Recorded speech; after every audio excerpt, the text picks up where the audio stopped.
Bien, buenos días muchachos, buenos días señoritas. El día de hoy vamos a continuar pues con la exploración de lo que va a ser la literatura medieval, la literatura en la etapa medieval. Ya hemos visto pues cómo se ha venido desarrollando la épica, ¿sí? El canto épico, ¿ok? Por una progresión en la historia, ¿no? Los griegos comienzan de manera oral, pasan a la escrita, pero luego pues suceden algunos cambios en la historia que los romanos van a asimilar todo ese conocimiento escrito, pero digamos, por la influencia de la iglesia y de todos estos cambios, se va a volver de nuevo la oralidad. Con la oralidad presente, en la etapa medieval, pues lo primero que va a surgir, ya que no había mucho acceso a la escritura y a la lectura, va a ser a la épica, ¿no? Al canto épico, a los cantares de gesta. A los cantares de gesta. Porque era lo que naturalmente y mayoritariamente más se podía hacer, ¿no? Recuerden que cuando vimos los mesteres, había el mester de juglaría, que era un canto, una composición aleatoria de un personaje que se llamaba el juglar, ¿no? Y que era sencilla. Por otro lado teníamos el mester de clerecía, ¿no? ¿Quiénes hacían los mesteres de clerecía? Los curas, los padres, las personas que eran cercanas a la iglesia y que tenían pues toda la capacidad, ¿no? Todos los recursos como para realizar obras en tanto escrito, y tener pues un autor y trabajarlo y dedicarle muchísimo tiempo a eso ahí. Bien, entonces, una vez poco a poco la escritura va desarrollándose para todos, la lectura va desarrollándose para todos, va a ser mucho más sencillo que surja la novela. Es lo que va a pasar, ya les venía diciendo yo, ¿no? Que la etapa pues, medieval hay un punto de quiebre, ese punto de quiebre va a ser la caída del imperio carolingio, de Carlomagno, ¿no? Van a surgir de nuevo la escritura, se van a inventar algunas máquinas, la imprenta, la tinta, el papel, entonces va a ser un poco más sencillo comenzar a publicar novelas, comenzar, digamos, a masificar las novelas. ¿Ya? Entonces vamos a ver un poco lo que va a ser la novela caballeresca. La novela caballeresca, ¿ya? Se va a escribir en verso, con rima consonante, o sea, rima. Por ejemplo, esa muchacha está atrapada, en el castillo está aislada, ¿no? En busca de un príncipe que la salve, y que, en el son, o que al son de su caballo comande, la gran y única retirada, ¿no? Ahí está, la rima consonante, ¿no? Que la última sílaba, las últimas vocales de la sílaba, pues coincidan también consonánticamente y vocálicamente con el fin del otro verso, es normal, ¿no? Termina en A, el otro A, termina en endo y el otro en endo, ¿no? Eso es una rima consonante. Se va a escribir en verso, a manera de poema, ¿ya? Con la aparición de la burguesía se va a pasar a utilizar la prosa, más o menos en el siglo XIII. Ya estamos subiendo de periodo, ¿no? El mío sí era más o menos por el siglo XII, por el siglo XI, ahorita ya estamos en el siglo XIII. Cuando aparece la burguesía, cuando aparecen estos empresarios, llamámoslos así, ¿no? Empresarios que pues les sobra su producto y comienzan a generar comercio y comienzan a ganar mucho dinero, van a posibilitar muchas otras cosas también, ¿no? Recuerden que quienes impulsan un cambio en la sociedad no son los de arriba, son los de abajo, porque los de abajo quieren salir de ese mundo, los de arriba solo quieren mantenerse, ¿no? Entonces, cuando surge la burguesía, van a venir muchos cambios, digamos, tecnológicos, ¿no? Nuevas revoluciones tecnológicas, la aparición de la imprenta, la aparición del papel, como nosotros lo conocemos ahora, ¿no? Y eso pues va a ayudar mucho a la masificación, o sea, producción en masa de las novelas, ¿no? Y así como pues sucedió en la etapa carolingia, en el ciclo carolingio, que va a surgir todo un ciclo, pues, ¿no? Para hablar únicamente de las historias y del gran personaje histórico que fue Carlomagno, aquí también va a surgir un ciclo novelístico que va a impulsará el uso de la prosa. Cuando surge este ciclo, las cosas comienzan a cambiar. Se deja de escribir en verso y se va a comenzar a escribir en prosa.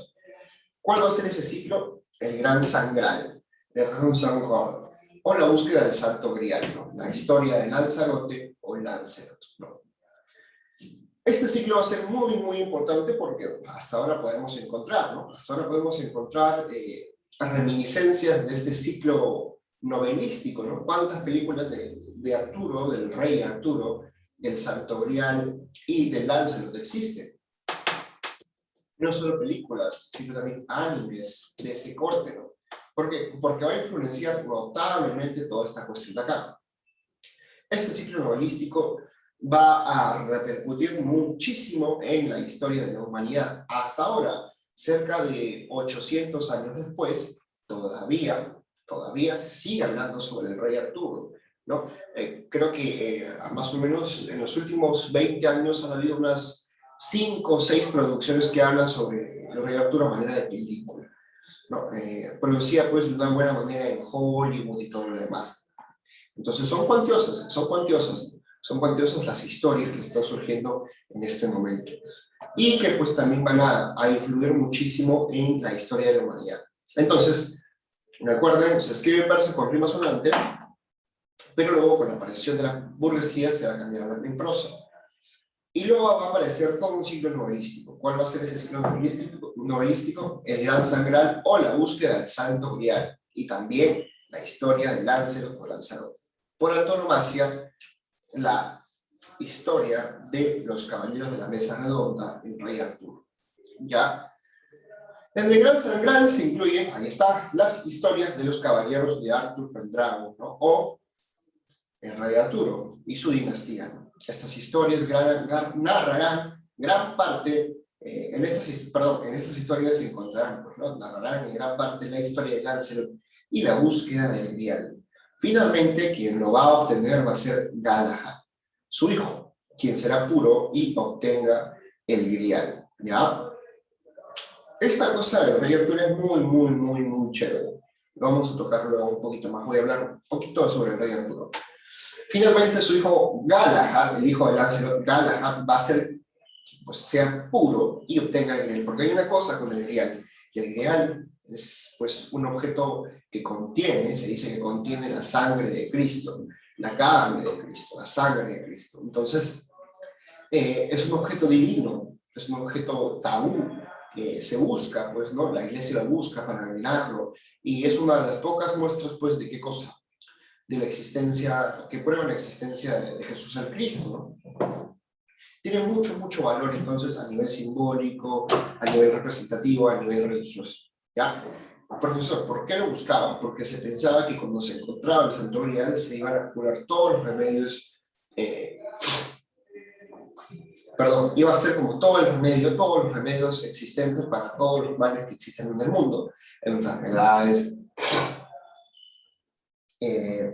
guerras, conflictos. Entonces iba a servir para absolutamente todo, es lo que se dice, ¿no? Y principalmente porque querían alejarlo de malos influentes, no sé si decirlos así, pero malas personas que podían utilizar su poder para sus propios fines. El Santo Grial tiene que tiene que utilizarse para fines nobles, para fines correctos, no para fines particulares, singulares. Es lo que se dice de la ley del Santo Grial.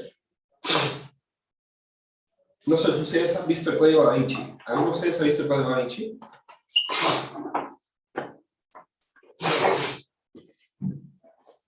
¿Alguno de ustedes ha visto el Código Da Vinci, la película?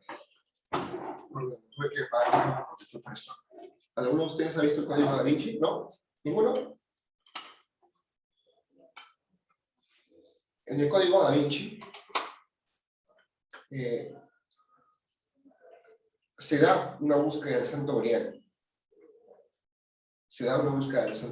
Están buscando el Santo Grial. Es necesaria la búsqueda del Santo Grial. ¿Por qué? Porque, algunos malos miembros de la iglesia querían utilizar su poder para justificar algunas acciones. Entonces, este investigador, bueno, la película es una película buena, pues va a entramparse en toda una búsqueda, ¿no? Y se van a dar cuenta de que, pues, van a desmitificar algunas cosas. Ahora, ¿por qué es importante el Santo Grial?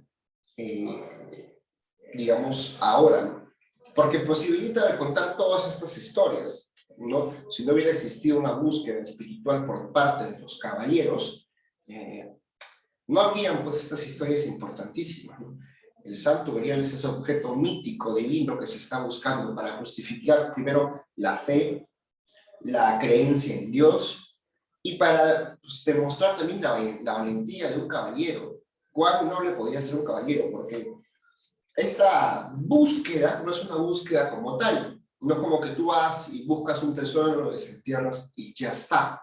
No, el Santo Grial solo se revelaba a una persona pura, corazón, cuerpo, alma, en todas sus maneras. Entonces, el Santo Grial te escogía a ti, tú no lo podías escoger a él, tú no podías decir, ya, me han dicho que acá está, voy a resolver algunos misterios, algunas aventuras voy a tener que pelear, y luego ya no, lo obtengo, o se lo robo a alguien, o está en un lugar muy peligroso y tengo que ir. No, el Santo Grial, por la misma proporcionalidad, digamos, por el mismo goce divino que tiene, solo se revelaba a las personas puras. Lancelot no logra, a pesar que lo busca durante toda su vida, no logra obtener el Grial, porque si bien en algún momento logra estar muy cerca de conseguirlo, sucede algo, es que Lancelot, en las historias pues, del rey Arturo, bueno, no sé si esta palabra es la correcta, porque no le puedes ser infiel a un amigo, pero lo traiciona, eso creo que es mejor, lo traiciona. ¿Cómo lo traiciona, profesor? Tiene un amorío con la esposa de Arturo, con la esposa de su mejor amigo, con Ginebra. Y luego Ginebra va a dejar a Arturo y se va a armar todo un chongazo. Entonces, a partir de eso, a partir de la búsqueda del amor por parte de Lancelot, y por no controlar su lujuria, pues no va a ser digno para el Grial que se estuvo muy, muy cerca. ¿Quién sí lo va a poder hacer? Lo va a poder hacer su hijo, Sir Galahad. Sir Galahad. Galahad va a lograr, recuperar el Grial. Ya, recuperar el Grial. Es más, el mismo Galahad es producto, o sea, para que ustedes vean la pureza, ¿no? O sea, para señalar más que todo ese tema de la pureza, donde estoy, el tema de la pureza de Galahad, y es que su nacimiento, voy a dejar de compartir, el nacimiento de Galahad es un poco extraño, porque a Lancelot lo engañan, este personaje se llama Elaine de Corbenwick, la hija del Grial Pérez, va a usar magia para hacer pensar a Lancelot, o a Lanzarote, vamos a decirlo así, que la persona que tiene enfrente es Ginebra, ¿no? Pero era Elaine, ¿no? Van a dormir juntos y producto de ese engaño, pues producto de esa ingenuidad, va a nacer pues Galahad. Y Merlín va a ser quien, este mítico mago, va a ser quien va a profetizarlo. Merlín, yo recuerdo muy bien esto porque lo leí, ya no tengo el libro, lastimosamente se lo regalé a otra persona. Pero cuando se da la concepción de Galahad, Merlín siente que una parte de su poder se va. Es lo que recuerdo que se dice. Presiente y profetiza la aparición de Galahad y pues pronostica también que muy pronto él va a descubrir, a alcanzar el Santo Grial, ¿no? Ya cuando Galahad es adulto, se va a encontrar con su padre, porque lo dejan muy alejado en Lancelot, no quería que él siga la misma vida que tuvo. Y pues entonces es llevado a la corte del rey Arturo, ¿no?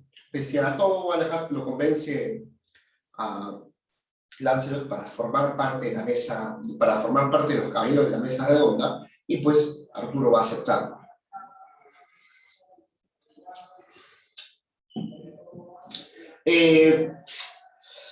¿Cómo logra ganarse un lugar? Este lugar se llamaba el asiento peligroso. El asiento peligroso pues lo ocupaba cualquier persona que decía que pues iba a buscar el Santo Grial. Entonces, el asiento peligroso ponía en riesgo tu vida, porque el buscar el Santo Grial no era no era tarea sencilla, era una tarea muy complicada, ponías muchas veces en riesgo tu vida. Pero al final, pues, Galahad lo va a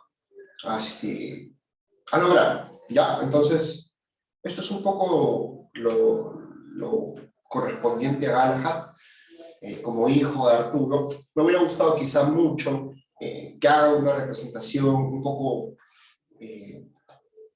pintoresca o quizá divertida no que cause gracia, ¿no? Sino que sea amable de ver, sea divertido de ver una película, ¿no? Hablar un poco sobre Galahad, realmente como son las cosas. Pero no hay muchos, al parecer la historia no es muy factible como para llevarla al cine o llevarla a una producción. Sin embargo, hay producciones que sí. Y es que el Rey Arturo es un mundo grande. El lore del mundo del Rey Arturo es un mundo grande. Voy a quizá compartirles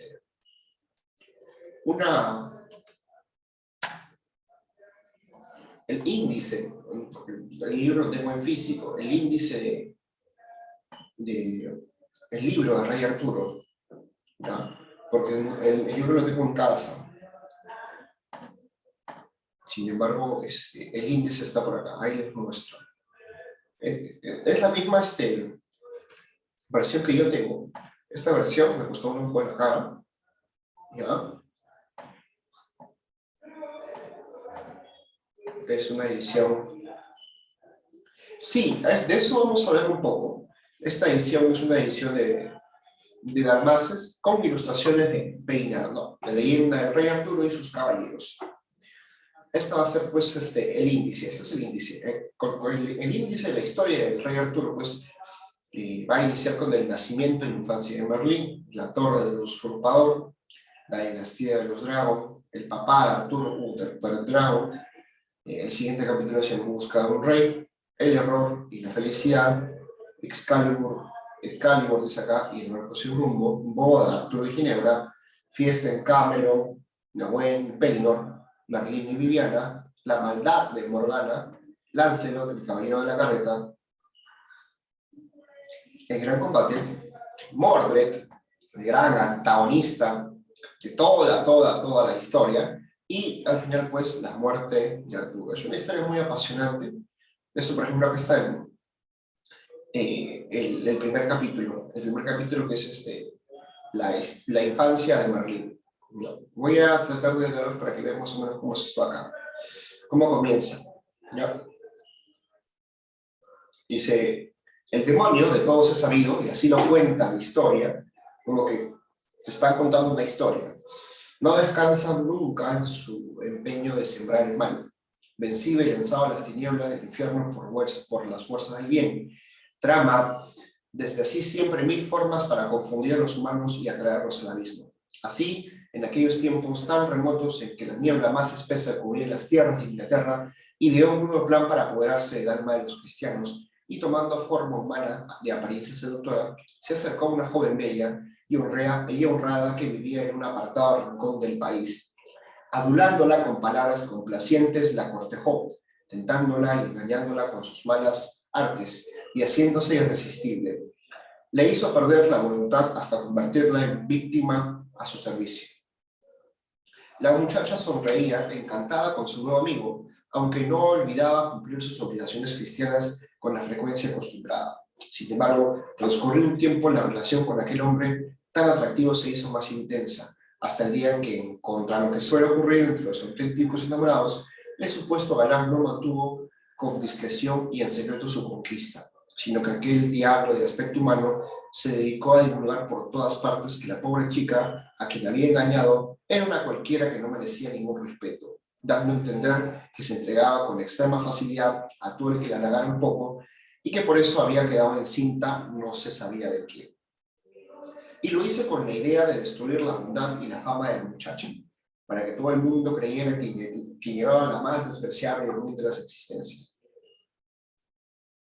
Esas calumnias y mentiras difundió el enviado del infierno y consiguió poner en contra de la pobre chica a cuantos la conocían, que la acusaban de tener malos hábitos y de ser una pecadora, a pesar de que ella no era culpable de falta alguna, ya que simplemente había escuchado, complacida e inocente, las palabras seductoras de aquel desconocido perverso a quien creía su amigo, que ahora se revolvía en su contra. Pero como el diablo se complace buscando el mal de sus víctimas, con artes demoníacas y maléfica destreza, logró convencer uno a uno de los habitantes de aquel lugar para que la juzgasen y condenasen, acusándola de ser medio bruja y medio loca, ya que ella insistía en que no había cometido ningún acto deshonesto, a pesar de que su embarazo era más evidente cada día. En aquel estado, su belleza parecía acentuarse todavía más, cosa que contribuía a alimentar envidias y malévolas alegorías, que con odio y desconfianza propagaba a la gente. Hasta que después de muchas suposiciones, bajezas y mentiras, lograron obligarla a comparecer ante los jueces, que le pidieron razón de quién era el padre del hijo que estaba esperando. Y entonces ella les sorprendió asegurando con toda su convicción y con todas sus fuerzas que aquel hijo que esperaba no tenía padre. ¿A quién se parece? ¿A quién se parece este personaje? ¿A quién se parece este personaje? Si utilizamos la religión, ¿a quién se parece este personaje?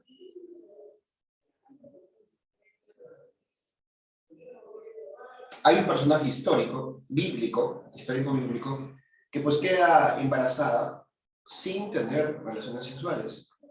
¿Quién es ese personaje? En la Biblia. Bien Alondra, Ya. María. ¿Quién no va a hacer qué cosa? La Virgen María. Ahí está. Nunca se va a dejar en la etapa medieval, por más avanzada que esté, no existe la palabra esté, por más avanzado el tiempo que esté, siempre van a haber conexiones, referencias hacia lo religioso. Acá también, esa chica, de nada, quedó embarazada. Es su palabra. ¿Qué otro personaje bíblico pues, pasa por lo mismo? María. Solo que María camufla su compromiso con José para que ésta pues no sea, digamos, apedreada, matada, juzgada, ¿no? Juzgada social, civilmente, ¿no? Religiosamente por aquellos tiempos, ¿no? Porque claro, que una mujer quede embarazada en ese tiempo, que ella no sepa quién es el padre o que ella no pueda dar explicaciones de quién es el padre, eso era la condena social. Entonces era muy, muy importante eso ahí. Continúo. Los jueces evidentemente no creyeron que aquello fuera posible, convencidos de que pretendían engañarles, mostrando además un absoluto desprecio por las leyes humanas y divinas. La amenazaron con una severa condena por infiel y pecadora, pero ella, segura de no haber faltado ningún mandamiento, insistía respondiéndole con la única verdad que conocía. Mi hijo no tiene padre. Esta insistencia y la necesidad de saber qué era exactamente lo que había sucedido para aquella mujer se negara a confesar su pecado, los inclinó a aplazar la sentencia hasta el nacimiento de la criatura. Así, mes a mes le daban tiempo para que acabara revelando la identidad del hombre con quien compartía su culpa.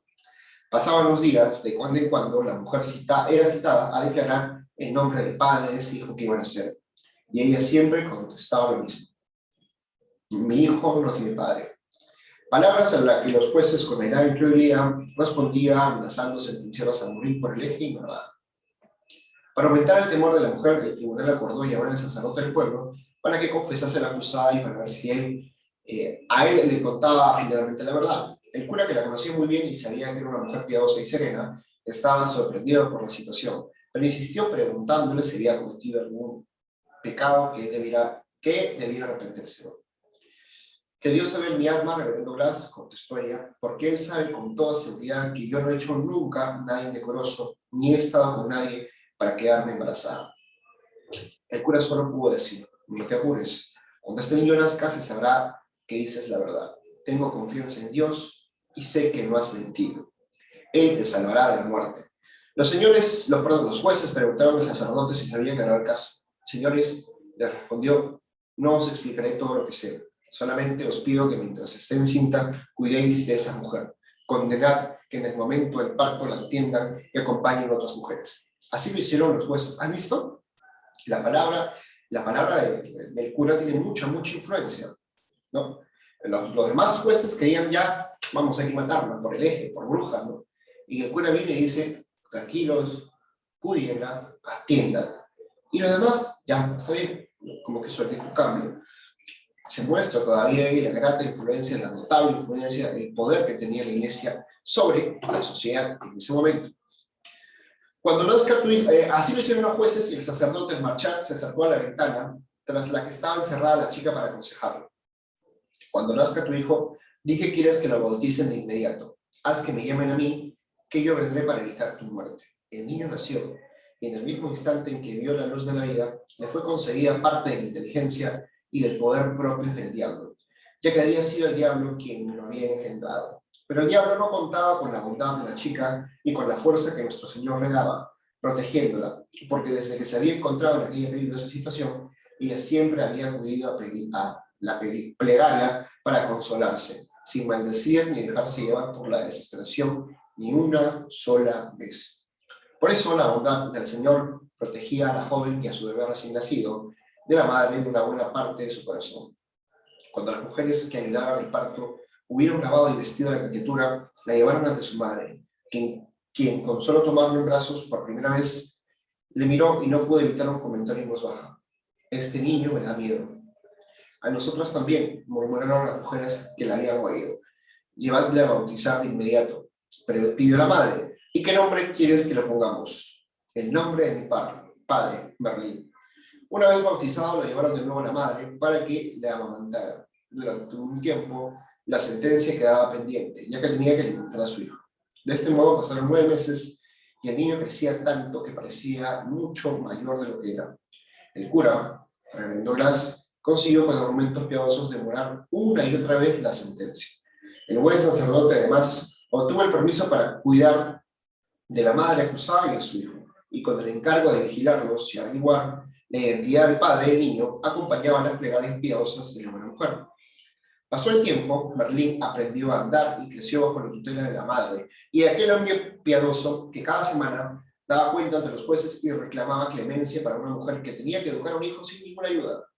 Pero la curiosidad de los jueces no menguaba, ya que por eso habían ido retrasando la sentencia, porque temían que mandando ejecutar a la mujer, nunca podrían saber quién era el padre del niño, hasta que llegó un día en que anunciaron que finalmente dictarían sentencia, dando a entender al reverendo Blas que su paciencia se había acabado y que pensaban condenar a muerte a la impía acusada.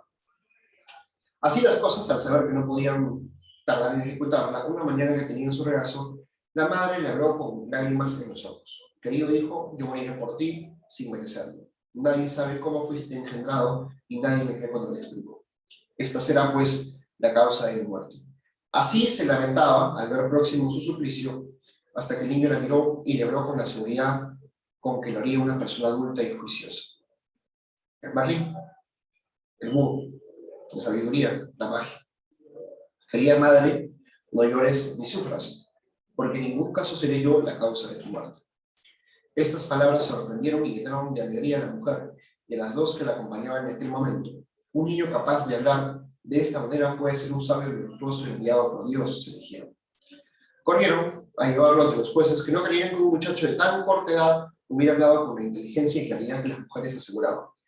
Pero una vez allí, la criatura no dijo ni una palabra, a pesar de los ruegos de su madre, porque los jueces insistían en acabar cuanto antes aquel largo proceso, y uno de ellos dijo: esta es una nueva estratagema para retrasar la ejecución. Y preguntó a las mujeres: vosotros que habéis estado con ellas, ¿creéis que es posible que nazca un niño que no tiene padre?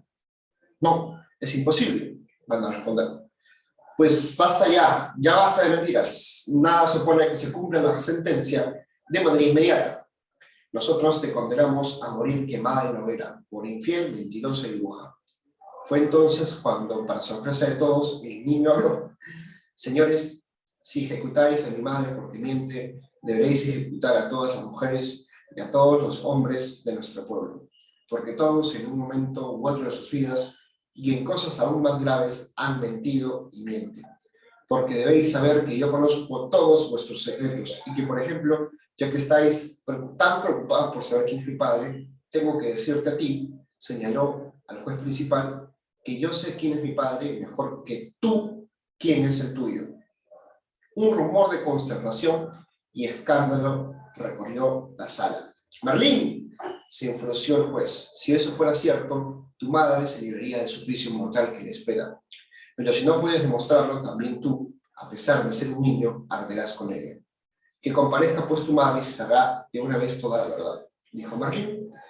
El juez, cada vez más irritado, vio que no había otra forma de acabar con aquella enojosa situación y acordó, aconsejado por el resto del tribunal, que en término no mayor a los 15 días se resolviera todo, haciendo que su anciana madre huyera desde el pueblo donde vivía. Durante ese tiempo, además de la seguridad y amor que recibía de su hijo Merlín, la madre tenía a su lado al sacerdote confesor, que ya estaba absolutamente convencido de su inocencia y rogaba a Dios que salvara a la pobre mujer y a su hijo de la condena tan severa. Hasta que llegó el esperado día de la comparecencia, y cuando Merlín tuvo ante sí a la madre del juez, le advirtió severamente: «Debéis saber, señora, que a pesar de mi edad y mi aspecto infantil, yo tengo el poder de saber todo lo que ha ocurrido en el pasado y todo lo que ocurrirá en el futuro. Os digo que para que miráis bien vuestras palabras y no faltéis en nada a la verdad cuando vuestro hijo os pregunte». Y el juez preguntó: «Querida madre, dispensad el atrevimiento para decirnos, ¿verdad que soy hijo de vuestro esposo legítimo?». «Naturalmente, hijo mío», respondió ella, sorprendida por la pregunta. «Señora», intervino Merlín de inmediato, «tened presente que yo conozco toda la verdad y que de vuestra fidelidad a lo que es cierto dependen las vidas de mi madre y la mía». «¿Y te parece que ha faltado a la verdad, demonio?», repuso encantada. «Señora, vos sabéis que él no es hijo de quien cree», insistía Merlín. «¿Y de quién es hijo si no?», replicó ella nerviosa. «¿Haréis que yo lo diga? ¿Haréis que lo diga yo?». Merlín hablaba con piedad, hablaba mirándole con piedad. «Debéis admitir que poco antes de casaros con el padre del juez, vos habéis sido víctima del ataque brutal y sucio de un desconocido, que nunca quisiste confesar a nadie para no perder el honor. Y al notaros extraña, pedisteis casaros enseguida a vuestro amado prometido, de modo que vuestro marido nunca sospechó nada al saber que estabais encinta. ¿Os atrevéis a decir que estoy equivocado?». Cuando la madre del juez oyó aquello, que sabía que era absolutamente exacto, las piernas le empezaron a temblar, la vista se le nubló y a punto estuvo de desmayarse. Corrió con las pocas fuerzas que le quedaban a abrazarse a su hijo, llorando desesperadamente. «Hijo mío querido, ten piedad de mí. Todo eso es cierto, pero toda la vida te he amado y tu padre te amó también, hasta el mismo día de su muerte». La consternación y la sorpresa eran tan grandes que nadie entre los presentes sabía qué decir. El juez, conmovido por el doloroso secreto que su madre había guardado durante tantos años, le abrazaba con los ojos anegados en lágrimas, dando a entender a la pobre anciana que sus sentimientos no cambiaban en absoluto después de aquella revelación. A ver, ¿cuánto nos falta? Ya casi nada. Y todos los presentes admiraban el valor y la sabiduría del jovencísimo Merlín, que se había ganado el respeto y la libertad con sus singulares facultades. «Ya habéis visto que mi hijo os decía la verdad», dijo feliz la joven madre. «Mandad ahora que venga el reverendo Blas, mi confesor, el único que de verdad ha creído en mi deseo, ha creído en mí desde el principio, para que sepa que tenía razón, y que sus plegarias y las mías han sido escuchadas». El juez mismo relató al sacerdote lo que había ocurrido, y él quedó tan impresionado por la capacidad de Merlín, que siendo una criatura de pocos años, tenía facultades tan extraordinarias que no entendía de dónde podían venir. Merlín adivinó las dudas del buen hombre y sin que llegara a decirle nada, le aclaró: «No te esfuerces queriendo entender lo que no es comprensible por mente alguna, por mente humana alguna, Blas. Me asusta, dijo el clérigo, tu supuesto parentesco con el diablo. No te preocupes. Si he sido engendrado por el diablo...». Hasta acá. Ya, esta parte es muy bacana. Voy a hacer una pausa acá, nos volvemos a conectar para terminar esta última parte y hablar un poco sobre lo que va a significar el inicio de esta gran saga. ¿Ok? Nos volvemos a conectar, por favor. Nos vemos en un par de segundos.